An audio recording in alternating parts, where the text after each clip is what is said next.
자, 시험 준비는 잘 하고 있나요? 자, 지금 시간이 새벽 2시예요.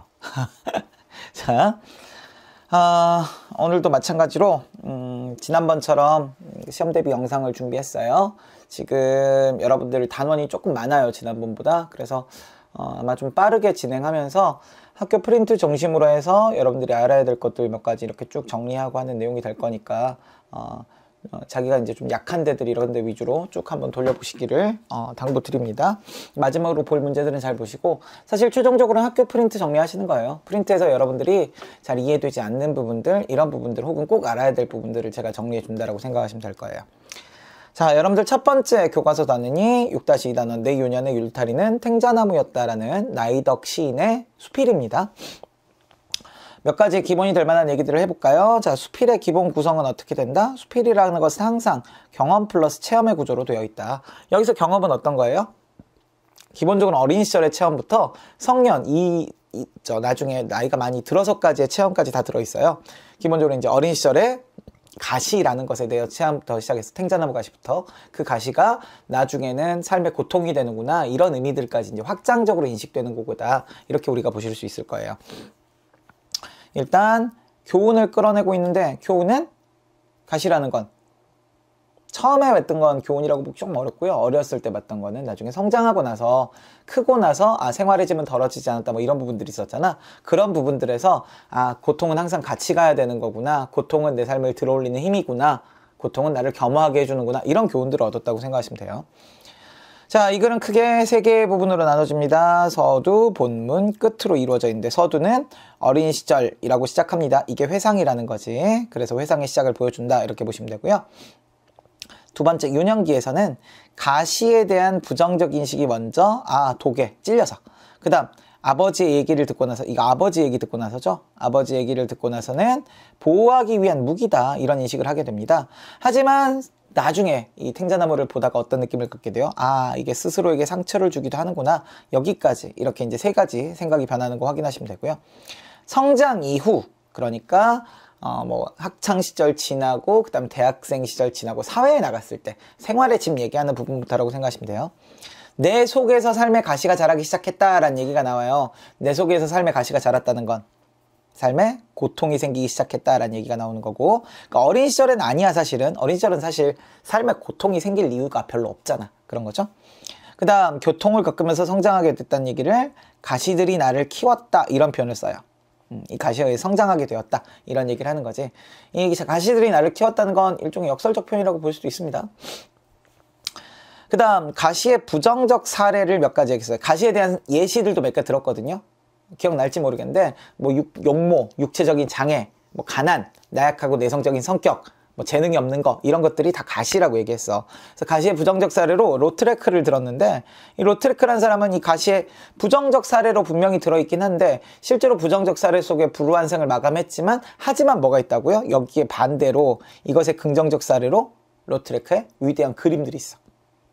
이 그림들은 긍정적인 결과물, 이렇게 얘기할 수 있다는 얘기죠. 자, 그래서 비유적인 표현 한번 썼어요. 가시는 약간 짧은 다리 한쪽이었다. 이게 바로 로트레크의 가시였다. 하지만 오히려 이것들이 존재를 들어올리는 힘이 되었다, 이렇게 얘기했지. 그래서 가시의 긍정적 기능이 그런 의미로 나와요. 발전과 성숙의 원동력이라는 표현을 존재를 들어올리는 힘이라는 표현을 썼어요. 그 다음, 인생의 소중함과 고통의 깊이를 알게 한다. 얼마나 인생이 소중한지, 안 그럼 웃자라 버렸을 것이라는 표현을 썼어. 이게 식물 얘기거든요. 웃자라다가 뿌리를 제대로 박히지 못하고 위로 막 자라버리는 걸 뜻하는데, 그러니까 사람이 튼튼하지 못하게 자라버린다는 얘기지. 너무 쉽게 알게 되면. 그래서 이 부분이 무슨 얘기냐면, 너무 부유하거나 너무 아름답거나 너무 강하거나 이런 것들은 결국에 삶을 망가뜨리게 된다. 소중한 깊이를 모르게 된다. 이런 얘기가 되는 거지. 그리고 하나 더, 이 웃자라 버렸을 것이다 하고 연결하는 부분인데, 사실 이게 사람을 겸허하게 만들어, 방금 그 얘기가 겸허하게 만들어준다는 얘기랑 연결이 되겠다. 이런 부분으로 여러분들 연결해 주시면 되겠고요. 그 다음 마지막, 그래서 탱자나무를 통한 깨달음은 어떤 거다? 탱자나무에서 가시라는 걸 알게 되고, 가시는 삶의 고통이었다. 하지만 우리는 고통을 통해서 성숙하게 되는 거였다. 고통을 가지고 살게 되는 거였다. 가끔 그래서 고통, 삶의 고통, 삶이 힘든 그런 시기마다 나는 어린 시절에 봤던 탱자나무를 떠올리면 가슴이 조금 가라앉게 되더라. 이런 얘기로 마무리가 지어졌었죠.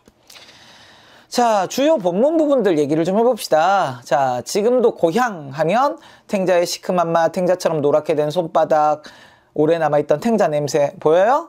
시큼한 맛, 노랗게 된 손바닥, 탱자 냄새, 감각적 이미지를 사용해서 어린 시절의 기억을 회상하고 있습니다. 이런 부분들 얘기해주면 되고요. 그 가시에는 독이 들어있을 거라고 첫 번째 인식이었죠. 유년기에. 이게 유년기의 출발이에요. 자, 그렇게 살아있는 생명에게는 자기를 지킬 수 있는 힘, 아버지 얘기 듣고 나서죠. 방어막이라고 생각하게 되었죠. 하지만 그 뒤로 찔린 꽃잎이 찔려 있는 걸 보면서 때로는 스스로를 찌르기도 한다는 사실까지, 여기까지가 유년기로 우리가 정리하면 될 거예요. 자, 그 이후에 이 사람 성장한 다음에 생활의 짐은 한 번도 더 가벼워진 적이 없으며 삶의 고통들이 생기기 시작했다는 얘기죠. 그치? 여러분들 때까지는 아직 의미가 없지만 이제 나이가 들기 시작하면 날카로운 가시들이 자라기 시작한다는 거죠. 자, 그 다음 이걸 일반화시킨 거예요. 세상에 또는 스스로에게 수술 없이 찔리면서 사람은 누구나 제 속에 자라나는 가시, 고통을 발견하게 된다. 한번 심어져가면 쉽게 뽑아낼 수 없는 탱자나무 같은 것 역시 고통인 거예요. 마음속에 자리 잡고 있는 것, 뽑아내려고 몸부림칠수록 가시는 더 아프게 자신을 찔러댄다는 사실을 알게 되었다. 그 후로 크고 작은 가시들이 나를 키웠다라는 얘기는 고통으로 나는 성장하게 되었다. 이런 얘기를 하고 있는 거지. 사실은 고통을 부정하면 부정할수록 고통이 심각해진다는 얘기야. 그러니까 고통을 일반적으로 받아들이자. 이런 얘기를 하고 있다라고 보시면 됩니다. 자, 본문을 좀 더 볼까요? 자, 아무리 행복해 보이는 사람에게도 가신, 항상 고통은 있는 거다. 어떤 사람에게. 그래서 이렇게 한두 개씩 나왔어요. 용모나 육체적인 장애가 가시가 되기도 하고, 가난한 환경이 가시가 되기도 합니다. 나약하고 내성적인 성격이 가시가 되기도 하죠. 원하는 재능이 없다는 것도 가시가 되기도 합니다. 이거 가지고 예문 들어서 문제 내는 것도 가능하지 싶어요. 자, 가시 때문에, 즉 고통 때문에 괴로워하거나 삶을 혐오하게 되기도 해요. 그런 경우들도 있다는 거지. 그러니까 가시가 있고 이 가시의 부정적 기능들은 이런 것들이다 라는 얘기예요. 이게 부정적 기능이라면 이제 긍정적 기능을 얘기하는 거죠. 존재를 드러내는 힘이 된다. 긍정적 기능. 소중함과 고통의 깊이를 알기 전에 웃자란다고 했으니까 이것이 바로 긍정적 기능. 그리고 겸허하게 만들어주는 거 긍정적 기능. 이렇게 세 가지가 긍정적 기능이라고 보시면 되고요. 자, 뽑혀지기를 바라는 가시야말로 뭐라고요? 우리가 더 깊이 끌어안고 살아야 할 존재인지 모른다. 그러니까 이 가시, 고통이야말로 우리가 함께 가야 된다. 고통을 받아들이고 이것을 인정하고 그러고 가자. 이런 얘기죠. 그 다음 이 가시 박힌 상처가 벌겋게 보라 마음이 쉽게 가라앉진 않는 날은 마음의 상처를 입은 날, 이런 날이라고 생각하시면 돼요. 이때 나는 뭘 떠올려요? 고향의 탱자나 물타리. 그러니까 어린 시절의 기억을 떠올리면 마음이 조금 가라앉더라. 이렇게 된다는 얘기를 정리해 주시면 될 거고요. 실제 이 글은 유년기의 경험하고 유년기 이후의 경험 두 가지로 정리가 되어 있어요. 유년기의 경험은 우리 아까 앞에 있던 이 부분이죠. 이 부분까지가 그냥 유년기의 경험이에요. 근데 진짜 깨달음 같은 경우에는 유년기 이후의 깨달음이라고 생각하시면 돼요. 깨달음의 세 가지 종류를 우리가 얘기해달라라고 얘기하면 요거 세 가지 얘기하면 되죠. 이렇게 세 개. 보여요? 존재를 들어올린 힘, 소중함과 고통의 깊이를 알게 해주는 것, 그 다음에 겸허하게 만들어주는 힘, 이런 식으로 얘기해 주시면 될 거고, 로트렉의 그림 같은 경우에 이 사람이 이제 대표적인 예로 나와 있는 거예요. 굉장히 힘들게 하는 가시였지만, 고통이었지만 결국 대단한 뭘 만들어냈다? 그림을 만들어내는 그런 긍정적 기능이 있었다. 그러니까 어떠한 얘기야? 고통을 잘 받아들이고 그것을 삶을 발전시키는 원동력으로 사용하자. 이런 정도의 의미로 받아들여 주시면 될 것 같습니다. 자, 춘향전 핵심 정리부터 시작할게요. 갈래는 판소리계 소설입니다. 판소리 사설의 소리였다고 했는데 판소리 사설은 춘향가 얘기하는 거죠. 춘향가에서부터 출발해서 춘향전 이런 식으로 쭉 이어져 내려옵니다. 자, 이 글의 가장 핵심적인 부분들, 뭐 다른 거야 뻔하니까 뭐 주제나 이런 거는 뻔하잖아요. 그러니까 기본적인 부분들을 얘기를 해봅시다. 이 판소리계 소설은 해학과 풍자가 필수입니다. 해학은 우스운 부분들을 뜻하는 거죠. 희화화되어 있거나 얘기가 확장되어 있거나 아니면 뭐 언어 유희라든가 이런 부분을 통해서 웃기는 부분이고요. 풍자는 그러한 해학에 뭐가 추가되어 있는 부분, 비판이 추가되어 있는 부분이 풍자라고 얘기 드렸을 거예요. 자, 이본의 존재 부분이 여러분들 프린트에 잘 정리가 되어 있더라고요. 이본이라는 게 뭐냐면 본이 여러 개라는 얘기예요. 그러니까 기본적으로 얘네는 판소리는 구비전승이에요. 밑에 적층문학이라고도 있는데 구비전승된 문학들이 다 적층문학이거든요. 구비전승되다가 어떻게 된 거예요? 기록되기 시작해요. 한글이 만들어진 다음에 기록되기 시작하는데, 이때 기록이 되는 게 어떤 사람의 본을 가지고 만들었느냐, 혹은 어떤 지역에서 만들었느냐, 이런 것에 따라서 당연히 달라질 수밖에 없었던 거거든요. 원래는 이제 우리가 글로 쓰던 걸 필사본이라고 불러요. 글로 적었다가 사람이 이제 손으로 써서 옮겨 적은 거죠. 이러면 적을 때마다 조금씩 또 달라지는 게 있어요. 근데 이걸 사람들이 적어서 하기엔 너무 많이 걸리고 너무 많이 못 보잖아요. 그래서 뭐가 생기냐면 반각본이라는 게 생겨요. 목판하는 거야, 목판. 그러니까 우리 판화처럼 목판에다 새겨요. 새긴 다음에 그 새긴 걸 찍어서 만드는 거예요. 사람이 손으로 쓰는 거에 비하면 엄청나게 많아지죠. 굉장히 많이 하는데, 이때 만들어졌던 책이 지금 남아있어요. 그래서 뭐 서울에서 한 걸 경판본, 그 다음에 전주 지역에서 한 걸 완판본, 뭐 이런 식으로 부르는데, 우리가 보는 춘향전의 가장 흔한 본이 완판본이라고 생각하시면 돼요. 전주 쪽 서구에서 이제 발견되는 것들이기도 하고, 그래서 반각본 중에 완판본이 발견이 되고 있다, 이렇게 우리가 보면 되겠죠. 여러분들 교과서에 있는 것도 완판본의 일부입니다. 자, 그러니까 이 완판본 이외에도 비슷하지만 조금씩 다른 이야기들이 있는 거예요. 뭐 얘기들이 조금씩 다른 것들도 있고, 하지만 전반적인 분위기는 똑같아요. 몽룡이하고 춘향이가 만나고, 그 다음 만난 애들이 서로 만났다가 이제 나중에 몽룡이 서울 가면서 헤어지고 다시 암행어사대로 돌아오고, 이런 구조는 똑같은데 세부적인 부분에서 한두 개씩 다른 부분들이 있어요. 판소리 사설 부분에서 출두하는 장면에 뭐 장면 한두 개가 다르다든가 이런 부분들이 존재할 수 있다라는 걸 확인하시면 되겠고요. 그 다음 주제의 양면성이라고 하는데, 주제만 양면성인 게 아니고 언어도 양면적이에요. 언어도 우리 자주 봤죠. 언어 사용의 양면성. 언어 사용의 양면성은 일반적인 우리말과 비속어는 평민계층이 있었다고 봐요. 그 다음에 한자어로 된 부분은 양반계층이 있었다고 봐요. 그러니까 이렇게 쓰고 있는 것 자체가 그러니까 언어 사용의 양면성인데, 이거는 평민계층의 말, 이거는 양반계층의 말이니까 향유계층이 둘 다였다고 우리가 설명하거든요. 판소리를 향유했던 계층들은 둘 다, 양반계층, 그 다음에 평민계층이 모두 다 사용했었다라고 보는데, 주제의 양면성도 결국 그래서 드러났다고 생각하면 돼요. 그래서 보통 이제 우리가 표면적 주제, 이면적 주제 이런 얘기를 하는데, 표면적 주제로서 가장 흔한 것은 남녀간의 애정, 혹은 지조절개. 춘향이가 절개를 지키고 있잖아. 변치 않는 사랑, 이런 것들이라고 얘기하면 되는데, 근데 그 이면에는 뭐가 깔려있냐면 그 탐과 놀이에 대한 저항, 신분 상승의 의지, 우리 이런 거 적어줄까요? 신분 상승의 의지. 춘향이 얘기하는 거 알죠? 선산발치에 묻어주시오라는 부분이 신분 상승의 의지예요. 나중에 춘향이가 양반이 되거든, 사실. 신분을 벗거든, 평민 신분을. 그 다음에 뭐 탐과 놀이들, 징벌하는 거, 이런 것들, 이면적 주제라고 보시면 될 거예요. 그러니까 이거는 양반들이 주로 겉으로 내세우던 그런 윤리들이 드러나 있는 거고요. 이거는 평민들이 갖고 있었던 그런 욕구들이 그 속에 들어있었다라고 생각하시면 될 겁니다.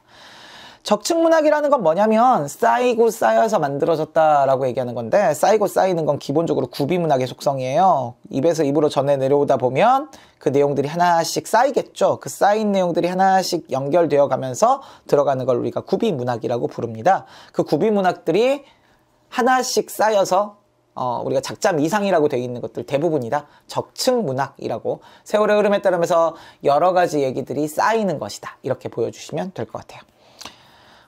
뒤에 맨 뒤에 그 학습활동에 태평천하고 비교하는 부분이 나올 거예요. 태평천하고 비교는 두 가지는 꼭 확인해 두세요. 서술자 부분이, 태평천하의 서술자가 판소리 사설투의 문체를 쓴다고 얘기해요. 그렇겠습니다, 뭐 이런 표현을 쓰거든요. 그 경어체의 판소리 사설투가 무슨 얘기냐면 마치 관객한테 얘기하듯이 정리하고 있다, 이런 얘기고요. 그 다음 거기 굉장히 삐딱하게 사람들을 서술하면서 해역과 풍자를 전달하고 있거든요. 요것도 역시 판소리에서 온 특징이다, 이렇게 알아주시면 될 것 같아요. 자, 다음 가볼까요? 두 번째, 주요 구절들을 좀 살펴보도록 합시다. 자, 춘향전에 들어가는 주요 구절들 중에서 일부 특성을 갖고 있는 구절들 먼저 확인해 보도록 할게요. 첫 번째, 반어적 표현. 자, 먼데 있는 거린이 좋은 잔치에 왔으니. 좋은 잔치라고요? 이 잔치가 왜 좋은 잔치야? 야, 너 퍽이나 잔치 멋지다, 이런 거잖아. 이 잔치 변사또 생파잖아. 변사또 생파를 좋은 잔치라고 얘기했으니 반어. 등을 밀쳐내니 어찌하니 명관인가. 이때 명관 한 번 더 나오지요. 요거는 서술자가 얘기하는 부분이었고, 요거는 춘향이가 얘기하는 부분이었습니다. 이 두 부분 다 이 명관이라고 얘기하는 부분이 둘 다 변사또를 뜻하는 표현이에요. 유명한 관리란 얘기인데 변사또가 유명한 관리? 그런 거 아니죠. 그러니까 이것 전부 다 반어라고 얘기하시면 되고요. 이 반어의 표현 자체가 결국 뭘 불러일으켜요? 이 사람들한테 굉장히 강렬한 인식을 심어주고 싶은 거예요. 이거 아닌데? 이런 거지. 우리 흔히 집에서 그러잖아. 엄마가 어이구 너 잘했다 이러면 진짜 잘한 거 아닌데 못했을 때 하는 게 반어잖아요. 그러면 그 느낌 자체가 좀 오래 가도록 강력하게 표현하기, 인상적으로 표현하려고 반어를 사용한다는 거예요. 그 다음 중의적 표현이 여기에 다 들어있어요. 두 가지가 중의적 표현이거든요. 남원읍내에 가을이 들어 떨어지게 되었다. 이때 가을은 진짜로 계절을 뜻하기도 하지만 또 뭘 뜻하기도 해요? 사실 별로 필요는 없는데 이거는 몰라도 되는데 왜냐면 아마 핵심은 이거고 이화춘풍이 중의적 표현이고 요 가을은 여기에 연계해서 그냥 계절 말고 춘향이가 되게 힘든 시절 뭐 이런 시절의 의미를 갖고 있을 수도 있겠습니다. 이게 더 핵심이에요. 중의적 표현 요것만 보자. 요거 아니라고 생각해도 괜찮겠다.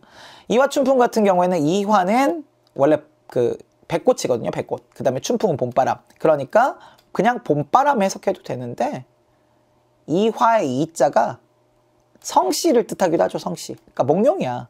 그러니까 이건 뭘 뜻하기도 해요? 봄바람이나 이몽룡. 이몽룡이가 나를 살린다. 이런 의미로도 해석이 가능하다는 얘기지. 이런 게 이제 중의적 표현이다 라고 얘기하게 되는 겁니다. 그 다음 반복적 표현. 실제로 여기는 반복적 표현이나 대구, 열거 이런 게 되게 많이 나와요. 왜냐하면 이거 노래거든. 원래 판소리니까. 노래. 음악적 요소가 형성되는 부분이 되게 많다는 얘기지.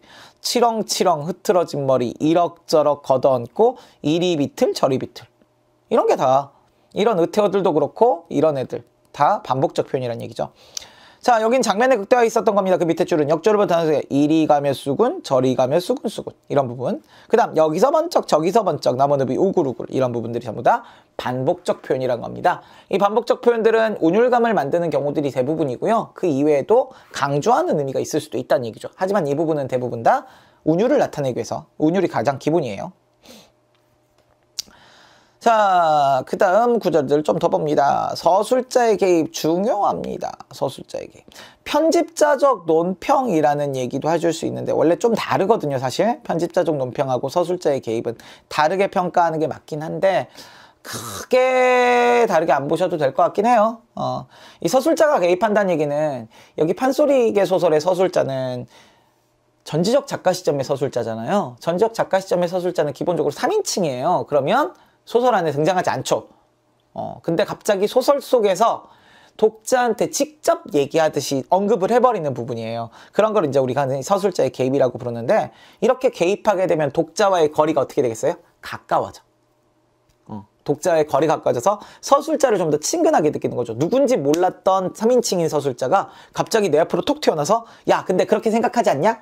야 근데 그렇게 보이지 않냐? 야 이거 나쁘지? 막 이렇게 설명하는 거니까. 자, 보통 이거 제가 저번에 한번 얘기 드렸을 거예요. 보통 제일 많이 사용되는 부분이 어떤 부분이냐면 서리법으로 사용됩니다. 서리법으로 사용되는데 그럼 서리법만 사용되느냐? 꼭 그렇진 않아요. 자, 한참 이리 반기다가 님의 영상 자세히 보니 어찌하니 심란하냐? 야, 이 독자들아 봐봐라 되게 심란하겠지? 이런 거예요. 서리법. 지화자 둥더이 한 후에 어사의 마음이 심란하구나. 어사도 되게 심란해 보인다. 이라고 직접 설명하는 부분. 이런 건 편집자적 논평이라고 할 수 있어요. 거동보소 되게 자주 등장하는데 보소하는 게 야 이것 좀 봐봐. 뭐 이런 느낌이거든. 이게 기본적으로는 서술자의 개입의 가장 흔한 케이스예요.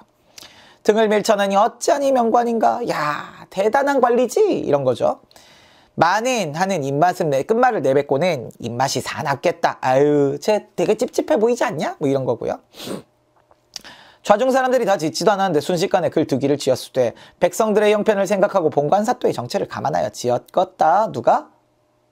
몽룡이가. 야 우리 이몽룡이 그러지 않았을까? 뭐 이렇게 얘기하는 거니까.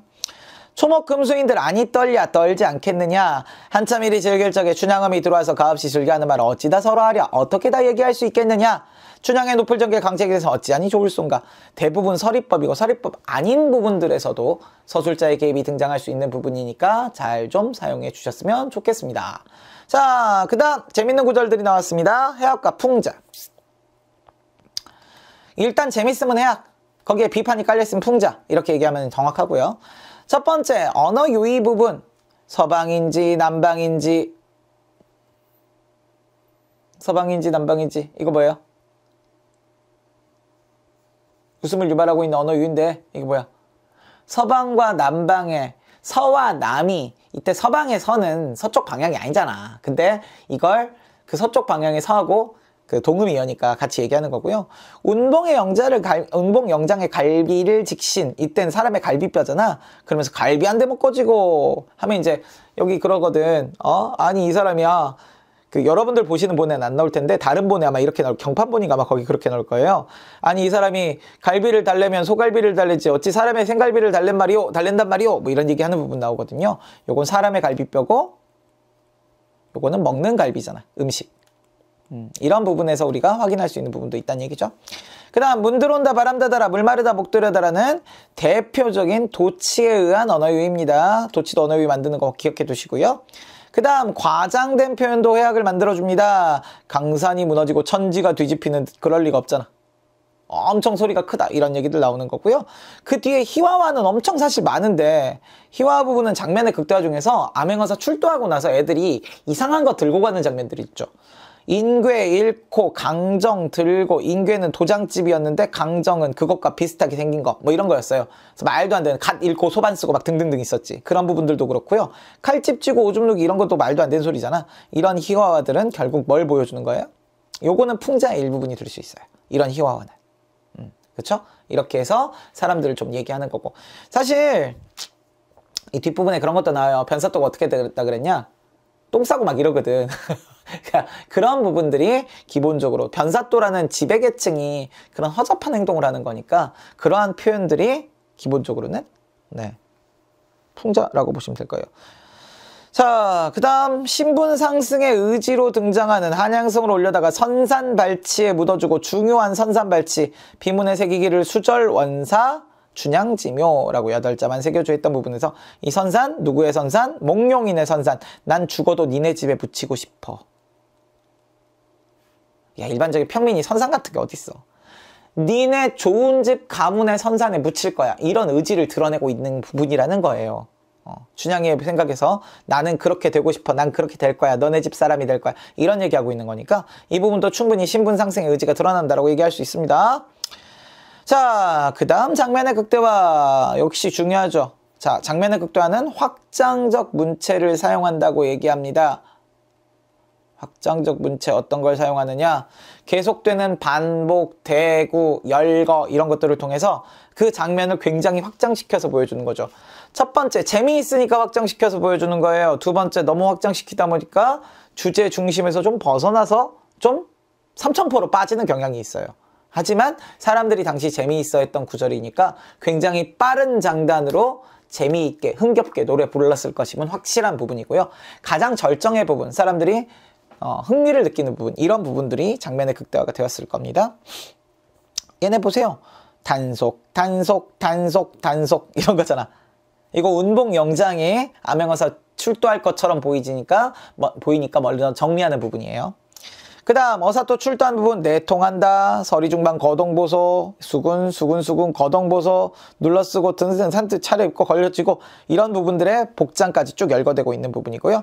그 다음 암행어사 출두한 다음 넋을 잃고 이방오방 혼을 잃고 이런 부분, 분주 안에 도망갈제 거동보소, 자, 인괴 잃고 강정 들고 병부 잃고 송편 들고 탄건 잃고 용수 쓰고 구조 똑같이 반복되죠. 이런 부분들이 장면의 극대화라고 생각하시면 된다는 얘기죠. 자, 이제 세 번째 절정으로 넘어가 봅시다. 네, 여기까지 하고 잠깐 끊어드릴게요. 교과서의 문학 파트 먼저 정리한 거고요. 그 다음에 문법 파트 따로 정리하고 9월 학력평가, 11월 학력평가 따로 정리할 거예요. 자, 절정은 현대시입니다. 이육사 시인이 쓴 현대시죠. 시인 빠졌다. 이육사. 내가 자료 만들면서 까먹었네. 자, 간단하게 핵심 정리 갑시다. 기승전결의 4단 구성입니다. 기승전결의 4단 구성은 우리 이육사 선생이 원래 뭐였어서? 뭐 하던 사람이에요? 한학하던 사람이 한학. 한문학을 공부했다고 하거든요. 한문학 공부하면서 한시 이런 것도 좀 쓰고 그러셨나 봐요. 그래서 시를 쓰던 패턴이나 이런 게 한시의 패턴하고 굉장히 비슷하게 맞춰져 있어요.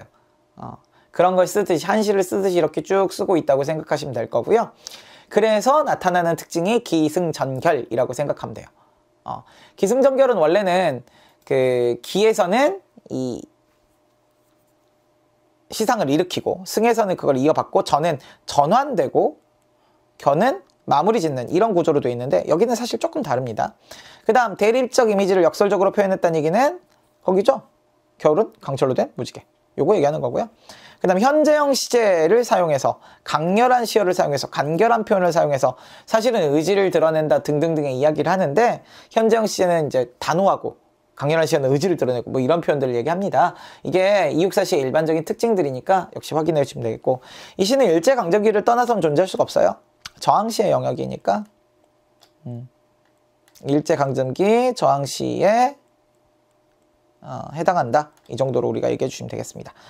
자, 본문 해설 부분을 여기는 살짝 보려고요. 얼마 안 되니까.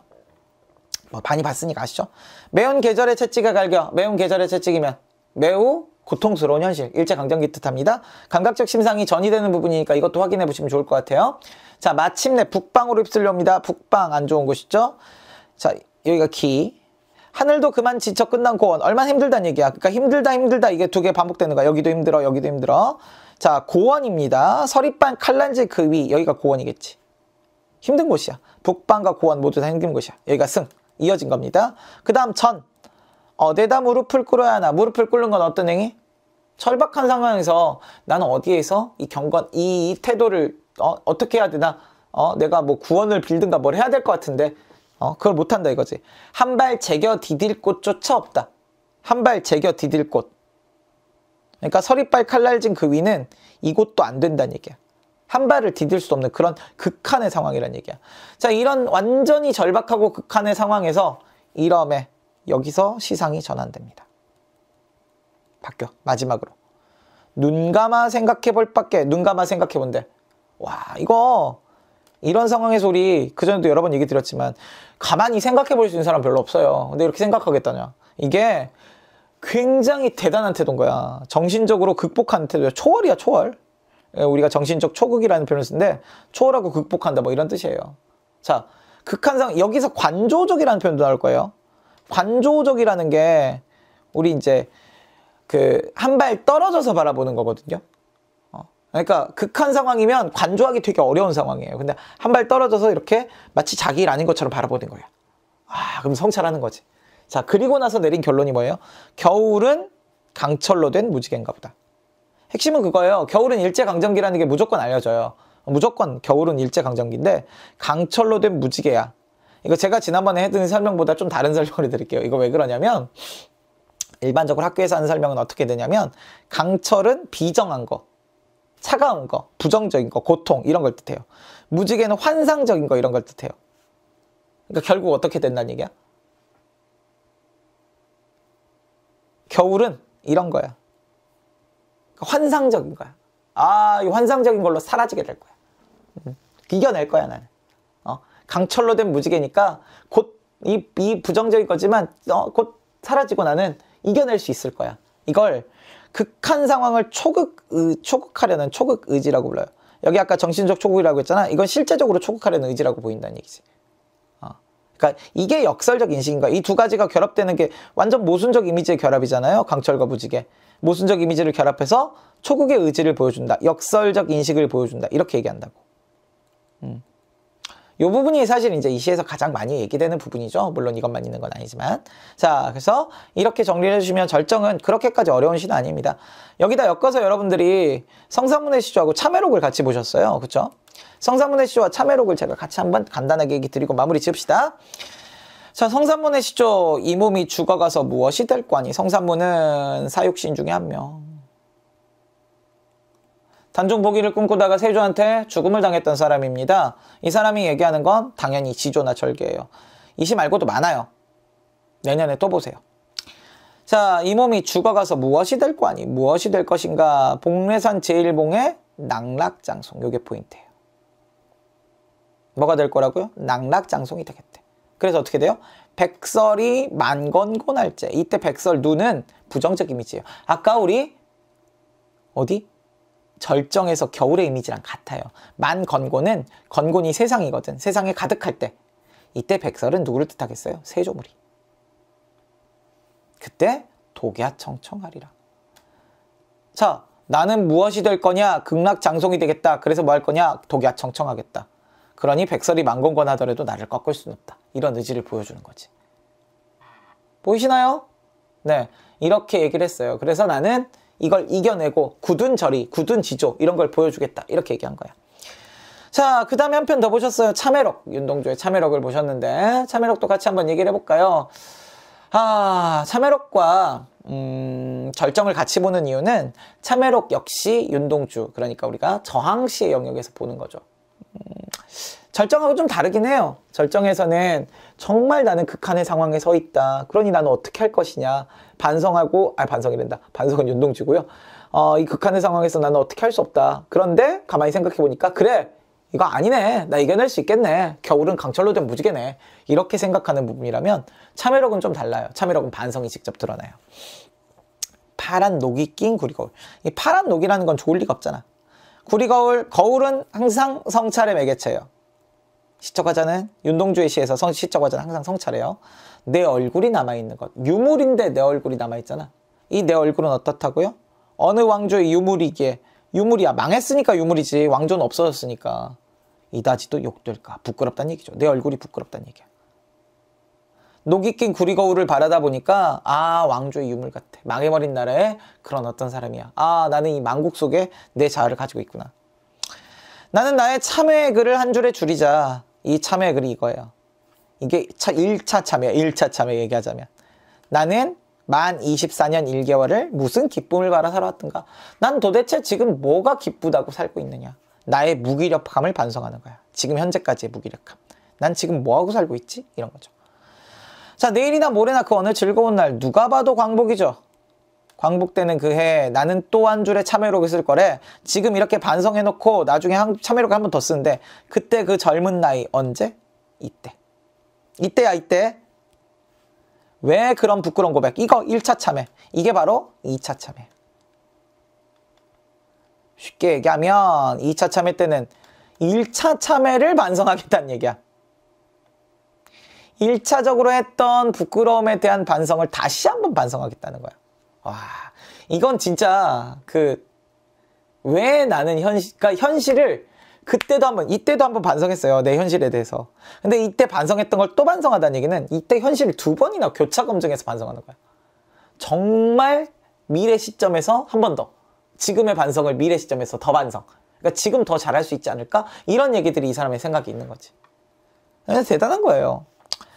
밤이면 밤마다, 밤은 성찰의 시간입니다. 밤이면 밤마다 나의 거울을 손바닥으로 발바닥으로 닦아요. 이게 성찰행위예요.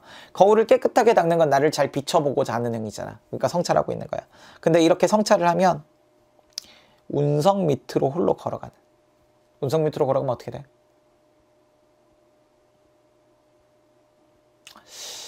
죽겠죠. 뭐 죽음, 고난, 시련이라고 여러분들 프린트는 돼 있는데 죽을 거예요. 운석 밑으로 들어가요. 심지어 뭐 이게 하강의 이미지고 이런 것도 중요하긴 하지만 이 암담한 현실 속으로 가고 있어. 그래서 슬퍼. 그런지 뻔히 알면서 가고 있거든. 그 사람의 뒷모양이야. 사실 화자의 모습이고 자신의 모습일 거예요. 그러니까 알고 있는 거야. 내가 열심히 성찰하다 보니까 그래, 나는 그러면 운석이 떨어지더라도 그 아래로 나는 걸어가겠구나. 이 나의 주어진 운명을 나는 거부하지 않겠구나. 그게 거울 속에 나타나온대. 자기의 운명을 예견했다고 볼 수도 있어요. 그래서 자기 희생의 의지라고 얘기하는 거야. 그래, 나는 이런 희생도 하겠다. 이렇게 얘기하고 있는 거죠. 이육스하고 패턴이 좀 다르긴 해요. 패턴과 방식이 좀 다르지만 두 분 다 저항의 의지를 강렬하게 보여주셨던 분들이다. 이런 것들은 기억하고 가시면 좋겠네. 그쵸? 그래서 자기 반성이 가장 핵심이 항상 윤동주는 자아성찰, 자기반성 이런 얘기 항상 해주시면 돼요. 자, 여기까지 보시고 자, 나머지 부분들 또 정리할 건데 여러분들은 종류별로 이렇게 필요한 것들 하나씩 땡겨서 보세요. 끝!